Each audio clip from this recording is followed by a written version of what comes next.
તો આ તરફ સુરતના વરિયાવી બજાર વિસ્તારમાં ફરી એક વખત ટીખડખોરોએ ટીખડ કરી છે। તોફાની તત્વોએ ગણેશ પંડાલ પર કાંદા બટાકા માર્યા હોવાનો સ્થાનિકોએ આરોપ લગાવ્યો છે। સ્થાનિકોના આરોપને પગલે પોલીસનો ચુસ્ત બંદોબસ્ત હાલ તો ગોઠવી દેવામાં આવ્યો છે।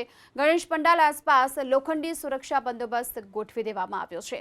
તો ગણપતિ પંડાલ પર કાંદા બટાકા માર્યા હોવાનો સ્થાનિકોનો આરોપ છે અને તેને લઈ હાલ પોલીસે આ સમગ્ર વિસ્તારમાં લોખંડી બંદોબસ્ત ગોઠવી દીધો છે।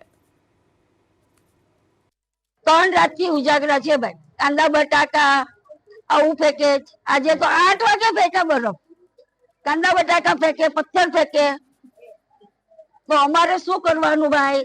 આ બધું ફરતી બાજુમાં અમારે વચ્ચે અમારી એક સોસાયટી છે, તો અમારે અહીંયા નહીં રહેવાનું? તો અમને લઈ આપો બીજે, અમે ચાલ્યા જાય। અમારા પર આવું પ્રેશર નહીં આપો।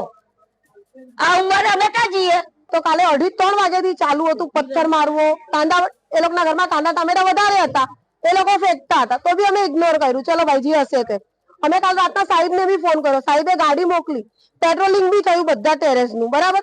આજે તો હદ એ માટે થઈ કે 8 વાગ્યાથી ચાલુ થઈ ગયું। અમારા બાળકો નાના છે, બધા શેરીમાં રમે।